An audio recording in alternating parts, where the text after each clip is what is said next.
Bloomberg Audio Studios. Podcasts, radio, news.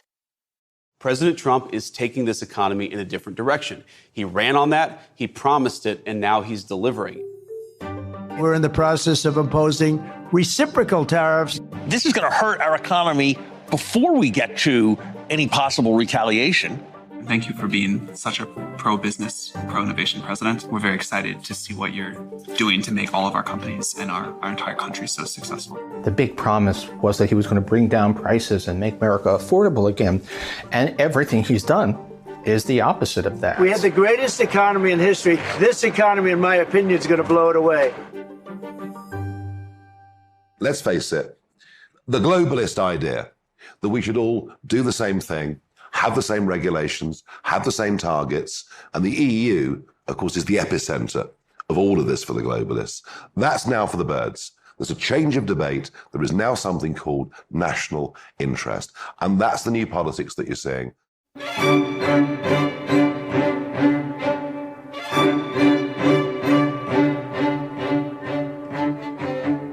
I'm Stephanie Flanders, Head of Government and Economics at Bloomberg, and this is Trumponomics, the podcast that looks at the economic world of Donald Trump, how he's already shaped the global economy, and what on earth is going to happen next.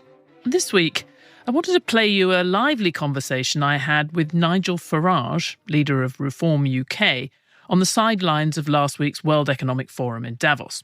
Probably no single individual better embodies the conflicted and contradictory mood in politics today than Nigel Farage. He's deeply associated with Britain's exit from the EU, something that a significant majority of Brits now regret. He's also made a virtue of close ties with Donald Trump and the MAGA movement in the US, celebrating election night with Mr. Trump in Mar-a-Lago, at a time when barely 20% of the UK population have a favourable opinion of the US president, a number that's falling fast thanks to the row over Greenland and Trump's deeply insulting comments about the service of non-American soldiers in Afghanistan and Iraq. And yet, despite all this, Reform UK, a party which won only 5 seats in the UK Parliament in the election just 18 months ago, is now more than 10 points ahead of both of the main parties in the opinion polls, and the political betting sites give Farage a much higher chance of being Britain's Prime Minister after the next general election than the current incumbent, Sir Keir Starmer.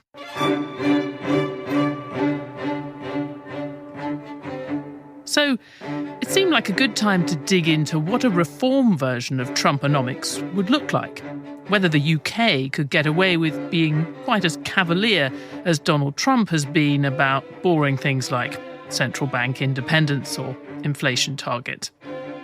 In a week when populists all over Europe have also been rushing to distance themselves from the Trump administration on many issues, I was interested to find out what Reform's foreign policy would look like and whether Reform's voters would really want him to put quite so much trust in the US. I think our chat was revealing. It was also, I have to admit, rather fun.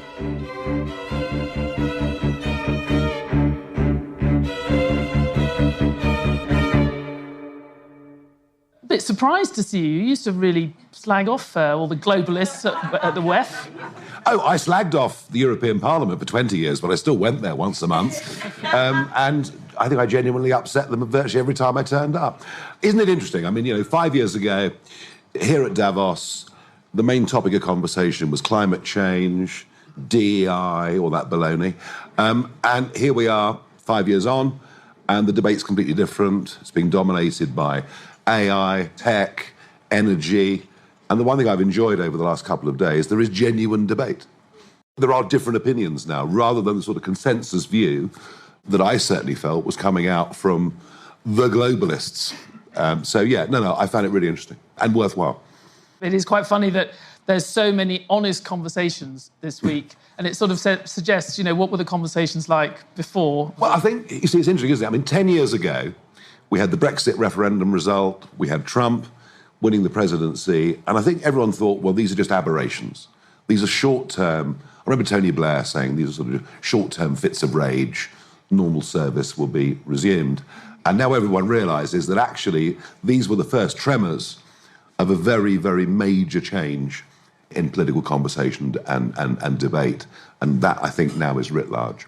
I think a lot of people are interested in how you're seeing foreign policy, the UK's role in this new world that we've all been talking about this week. But just to get into sort of core Bloomberg territory for a few minutes, one of the consensus views out there, if you ask economists, many people in the city, what would happen to UK borrowing rates if a reform government took power, they go up. At least that's the consensus. So why do you think investors seem to be quite nervous about reform? Yeah, well, as a former commodities trader, if there's a big consensual view, take the opposite trade position. I've always believed in that quite strongly. I mean, look, obviously we're talking about supply-side reform. One of the big frustrations is that since Brexit, businesses, particularly the small and medium-sized businesses, are now more heavily regulated, more penalised by whichever regulator is relevant to their area than they were before Brexit. It's a massive frustration. So do we want to reduce the size of the administrative state? Yes. Do we want to attempt genuine supply-side reform? Absolutely. Do we want rich taxpayers to flee the country and young entrepreneurs to flee the country every year or come back to the country, invest, employ people, spend money? So that's the agenda. And people say, well, if you do all of that, you're kind of going to be following a little bit of the quasi-Kwarteng budget, and the market's going to take fright. So that's where the view comes from. And I think the one big lesson from the Truss-Kwarteng budget is they did not propose to cut spending. They basically said, we won't increase spending in line with inflation. So for our programme to work, what we absolutely have to do is to say to people, we are going to reduce welfare spending. We are going to reduce excessive government waste. And I think if we do that, the markets will applaud it. You step back from some of the more sort of aggressive tax cut promises, said it's an aspiration, but one of the big savings in your plan currently is to save money that the Bank of England currently spends on paying interest on bank reserves. So as you know, there's a lot of concern about that from the Bank of England. They think they're going to lose control over interest rates, which is a pretty core part of their monetary policy. And certainly bankers quite clearly see whether it's, I mean, I think you've said 30 billion, 35 billion. Yeah, I think it's more like 20 billion. But that's a 20 billion tax on banks. Yeah, look, that's less relevant now than it was because we're not going through the QE programme in quite the same way we were before, as you know. In fact, the opposite's been happening in some regards. But that's where some of the savings come from, actually, is from the sales of the QT. We were the only party to point out just how much this was costing. And I think that's what we're good at. What we're good at is introducing new debates. And it was very interesting. When I went to meet Richard Tyson, I went to meet the Governor of the Bank of England, which was a very interesting clash of cultures, I would say. And I just said, it's really interesting that you're making massive decisions here that have a huge impact on public finances. And yet it's being done with no debate in Parliament whatsoever. But that's not true. I mean, it's true that there's no reform MPs on the Select Committee, but they go all the time to give testimony to the House of Parliament. Yeah. The government controls... And these subjects... dictates these policies, actually. Part of these agreements are agreements with the Treasury of what they've been doing. And these subjects don't get talked about properly. You know, there's no proper open debate. And frankly, the committee system in the UK doesn't get the coverage, doesn't get the publicity. We have not had any debate in the floor of the House of Commons on this subject at all. But you say you're going to do it. It's a part of your plan. It's not just part of your plan to discuss it. No, we're going to do it. At least 20 billion. We're going to do it. You're going to tax the banks 20 billion. And some of the banks won't like it. You're quite right. They will all pass it on to their consumers. Well, I don't like the banks very much because they debanked me, didn't they? And wouldn't give me an account and try to force me out of the country. No, look, this will be tough for banks to accept. I get that. But how do you think they're going to pay the 20 billion? I'm sorry, but the drain on public finances is just too great. But how do they make their money? If they don't make it there, don't you think... it's pretty clear. It's going to go on to interest margin. It's going to go on to the mortgage costs and the interest rates they charge your voters. Or they become more efficient, or they cut costs, or they do whatever. This money, they should not have had this money over... Look, frankly, the whole QE programme has not achieved anything very much, other than to make the rich richer and the poor poorer. And everything we've done on QE since George Osborne and co. put it into place has been bad for most people in the country. That's been really helpful because it's very clear. You are happy to have a very hefty extra tax on banks. It's not a, so sort of more anti-bank than this government. Is that true? It's not a tax They're just not going to get free money anymore. It's taking £20 billion from the banks. It doesn't really matter how you They'll adapt, you call it. they'll adjust, business does. Right. You disagree with the Bank of England governor on that. If we have an election on schedule, there'll be a new Bank of England governor by the time you would become Prime Minister. They'd come in early 28.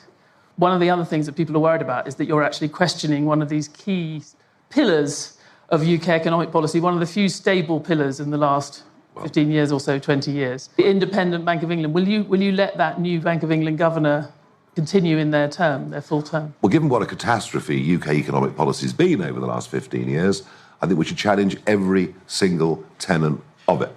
I mean, one of the biggest mistakes, look, we vote Brexit. Now, if you vote Brexit, use it as an opportunity to do things differently. And the trouble is, from day one, the Conservative government viewed it as a damage limitation exercise, as opposed to an opportunity. And Andrew Bailey is a perfectly polite, nice man. But they should have picked somebody who was a Brexiteer to be in charge of the Bank of England and to think totally differently, especially around financial markets, financial market regulation. We've ignored this. Like every other independent central bank, they think about their inflation target. So you're suggesting There's a after crossover. Brexit, they shouldn't have been focused on inflation. Take the whole world of cryptocurrencies and crypto trading, and we are just lagging so far behind many other parts of the world, and yet the Bank of England don't want to know. I mean, there was even a proposal from Bailey just recently to restrict the number of stable coins any individual can hold. So you see, I'm talking about having people, the governor of the Bank of England, I'm not questioning the independence of it. What I am saying is that we need a new, more innovative approach to all of this. Okay, but if you get rid of the one who's there, and there has been a tradition that reflects the independence of the central bank, that the terms don't necessarily coincide with election terms, you're saying you would suspend that because you'd want to have your own person in there. If we don't do things differently, we're going to get poorer and but poorer. People want to know exactly how you're going to do things differently, not just say we're going to have a big debate and we're going to question all We're going this. to pick different people with a different attitude towards everything to do with including the economic policy. inflation target. Well, the inflation target, fine. I mean, we're not meeting it anyway. With what we're doing. Now, of course, inflation needs to be controlled. Of course, it needs to be controlled. And there are other debates too. I mean, the role of the OBR. I was going to ask you about that. I mean, when do they last get a forecast right about anything? What useful purpose do they serve? That just means they're economists, Nigel. What useful... Well, I know they're nearly always wrong, yeah. But what useful purpose do they serve? Look, we are prepared to think openly and challenge everything. Just as here at Davos, there is now an open debate, honest conversations, as you said earlier, no longer a consensual view. The way Britain's been run, let's say since 2008, we could go back earlier, the way it's been run isn't working, and we're having fresh thinking on all of it. I'm sure a lot of people would think, great, who can be against fresh thinking? Good start. It's a good place to start in opposition. It's not a good place to start at number 10 Downing Street, that you're going to put everything in the air. I'll tell you what, it worked pretty well in the early 1980s, didn't it? Where we had a radical government that changed everything about our tax structures, our laws, and yes, there were a couple of difficult years, but did it turn the economy around? Did it lead to a change of attitude in the country? But that's really interesting. Margaret Thatcher did not throw everything in the air. If you look at the 1979 manifesto, it didn't have any of the big ambitious things that Thatcher later did. And the first few years, she stuck to the plans that she'd had. There was actually a certainty that was offered to the markets and to Well, I would disagree with that completely. She didn't just question everything and didn't just suddenly surprise everybody. I disagree with that completely. The first budget that Geoffrey Howe brought top-rate income tax down from 83% to 60%. I'd call that pretty radical. But there was still some of the core elements of her policy, things like the really dramatic stuff, all came afterwards, after she'd built up support and after they'd got inflation out, which she did say she would stop. She gave a very clear signal that the country was heading in a different direction. And did it take a long time to get all the trade union laws through and all the rest of it? Yes, it did. You can't change things overnight, but you can signal that you want to go in a different direction. And look, I just think the most ignored section of the British economy, the one where we're failing in the biggest way, are the 5.6 million men and women out there running their own businesses. And they now want them to do quarterly returns as opposed to annual returns. It's just one little example of how we punish small business again and again and again. And I genuinely believe, that if you look at what happened economically in America and in Britain in the 80s, you'll see a lot of that growth actually came from the bottom up in the economy, not from the top down. So I want a complete rethink over all that. I think a lot of people would hear you on those sort of what we would say, microeconomic things that are going wrong. You say, I'm going to change these micro things. But if you're putting the whole system of the way that macroeconomic policy has been run in the country, particularly the independent fiscal watchdog, independent central bank, if that is in question when you walk into number 10, you don't think there's going to be an enormous amount of concern in international markets that will affect your ability to pay your debt? Well, maybe people will think, finally, we've got a government that actually has within it people who've been in business, because we haven't got that now, and we haven't had much of it for many, many years. It doesn't sound like you're very worried about having a repeat of a sort of Liz Truss type. No, because we're going to cut spending. For example, you can now get benefits if you suffer from mild anxiety. Well, I have mild anxiety every morning. We've just reached a ridiculous level with all of this, and it can't go on. It just can't go on. We're looking at a benefits bill of $300 billion by 2030, something like that. So it can't go on. And look, of course, I'm there to challenge all of these things. Bear in mind, I've only been back in politics 18 months. I escaped, I got out over the wall, but I'm back again. I've had 18 months to try and build a political party, a structure from nothing. So effectively, I'm the CEO of Reform, and we build departments, and they give their weekly or daily reports into me, and we're growing. The next big stage of my development will be that this time next year, sitting here on the Bloomberg panel with you, won't be me, because there will be a team of people appointed to take all of those jobs. And that is the next big stage of the development. So perhaps the criticism that could be levelled fairly against me, there were lots levelled unfairly against me, but the fairly against me is that I've never been in frontline government, true, and it's a one-man band. So at the minute, I'm asked to talk about economic policy, foreign policy, law and order, borders, everything.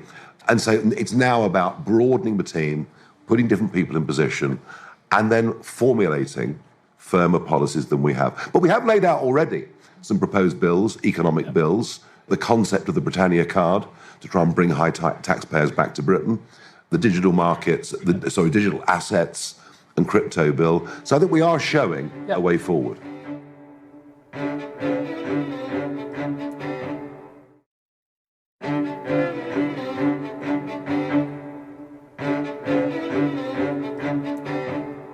You mentioned Brexit. You mentioned that we should have made more of an opportunity out of Brexit. We should have done it immediately. We've talked about we are seeing a new kind of global order. I haven't heard you say, what is Britain's role in this new global order? How do you think about your foreign policy? Number one, we have amazing advantages. Amazing advantages. Being outside of the European Union leaves us free in terms of trade policy.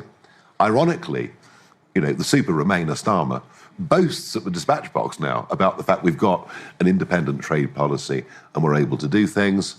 And I think in terms of being a bridge between Europe and America, we're in a powerful position. I just think we've underutilized the amazing advantages we have across the rest of the world. We turned our backs on India, we turned our backs on the Commonwealth countries in the 70s. We decided that Europe was our future. That became a sort of foreign office and political priority over decades. And we've turned our backs on large parts of the world where there is still a remarkable relationship between those former colonies and ourselves. So we need to think more globally in every way. China's the obvious country that there's been a big debate about. Prime Minister's going to visit. I think it's the first prime ministerial visit for the UK in 8 years. Would you go to China? How would you think about the relationship with China? Well, I don't believe our relationship with China is very good. I think this government is utterly craven in the way that it gives into China at every opportunity. It's a difficult problem because they've become so big, and to some extent we've become quite dependent upon them and not the other way around if you think it through. So it's a massive, massive problem. But it's not a relationship we should trust, and we should be extremely cautious of them. I mean, if you're Prime Minister, what does that mean? It means you don't allow them to build an embassy on the site of the historic Royal Mint, which could potentially threaten communications. I mean, I just can't believe it. I think Isaac Newton would be turning in his grave. I like the fact that you know Isaac Newton used to be the keeper of the Royal Mint. You'd be surprised why I know, honestly. If you have that kind of attitude to China, and you certainly have your great relationship with President Trump, it does sound like you'd be sort of saying, as you go into number 10, we are going to be absolutely, inextricably tied with US Plan B. I'm not saying that, but I do think America... Look, what's our growth rate going to be Q4? What's it going to be? 0.2%? If it's 0.3%, Rachel Reeves will be cheering. She might even smile, you never know. And what's America's growth rate going to be? 5%? 5.2%? 5.4%? There's a lot we can learn from America, attitudes toward business, and particularly embracing new technology. We literally have front benches in Parliament, both sides, full of people who have no comprehension of what this world is. And that's why I've said one thing that I will do is I want to bring people into government from outside the political sphere who are genuine experts in their area, who will take on a job at personal cost to them for 4 or 5 years to put something back. So there's so much we can learn about American business, about tech. But of course, we can't do any of it if we go on with our moronic energy policy. Utterly moronic. Actually, it was the Tories, of course, that wrote this net zero legislation into law.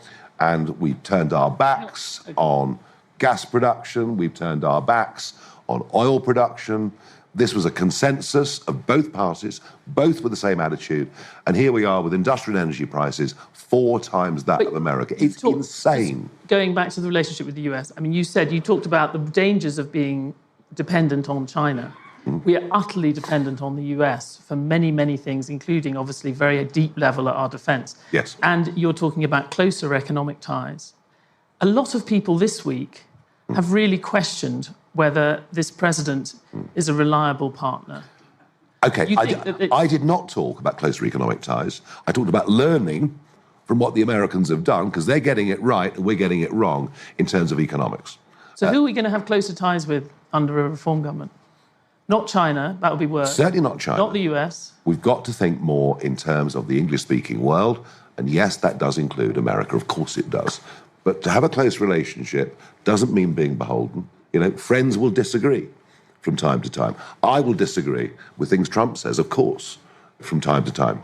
With this president, it seems that doing what you've just said, having a good relationship without being beholden, I think we even learnt from Mark Carney this week, or at least his argument was, means actually working with a lot of other countries. And European countries have deduced from this week and from the change in the position on Greenland that ganging together was the only way to be not beholden to Donald Trump. You don't want to do that. Good old Mark Carney, isn't he marvellous? But you don't think you should be working with other European countries? Chap that gets everything wrong. Not be beholden to the US? Gets everything wrong and keeps being promoted. It's remarkable. Look, of course, we understand collective strength through NATO and organisations like that. All right, I get that. But let's face it, the globalist idea that we should all do the same thing, have the same regulations, have the same targets, and the EU, of course, is the epicenter of all of this for the globalists. That's now for the birds. There's a change of debate. There is now something called national interest. And that's the new politics that you're seeing. That's the new approach that you're seeing. I think a lot of people in this audience would say the conclusion from this week was that countries cannot go it alone, especially in their relationship with President Trump. They need to group together. And a lot of people in the UK will be thinking, in fact, we know from the polls that they want to be closer to Europe. But you're saying the opposite. You don't want to work with other countries, and especially not with Europe. I'm very happy to work with other countries. I love Europe. I love Europeans. I just don't like Brussels and the terrible autocratic structures that it's built. I don't believe it's brought any benefits whatsoever. It may have been good for 1 or 2 big companies, but beyond that, it's been a failure, not a success. It's been a little bit hard from this conversation to see where the direction would be. An independent UK foreign policy. But this is the point. What would you actually do? An independent United Kingdom chooses its own future, chooses its own relationships, makes its own decisions. We're doing it in trade policy. Trade policy is one example of what you can do if you're not part of a structure that tells you what you can and can't do. And that's what the EU was, and that's what the Brexit world's about. Making our own choices, making our own decisions. And yes, of course, in terms of defence, NATO is crucial, America is crucial. But you ask yourself a question.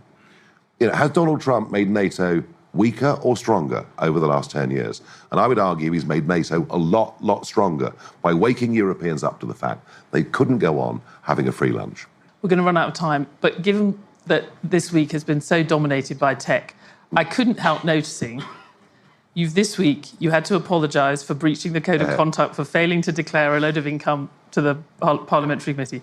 But your explanation was, I'm an oddball and I don't do computers. Do you think that's going to have to change if you become Prime Minister? I'm in a fortunate position. I get staff to do it all for me. But that is, you're steer clearing of computers if you go to number 10. I spend my time meeting people. I could spend my time on a screen all day. I choose not to. Well, that is an interesting view around here with everyone talking about That's what I do. Will you come back? Don't forget, I'm an old commodities trader, and I spend my life travelling, meeting people, and having the honour of being on Bloomberg platforms with people like you. That is such a sort of cheesy way to put it. Thank you so much, Nigel Farage.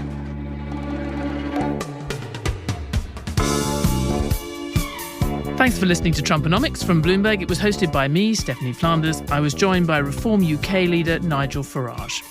Trumponomics was produced by Sama Sadi and Moses Andam with help from Amy Keane. And special thanks to all of the team at Bloomberg's Davos House. Sound design was by Blake Maples and Kelly Gary.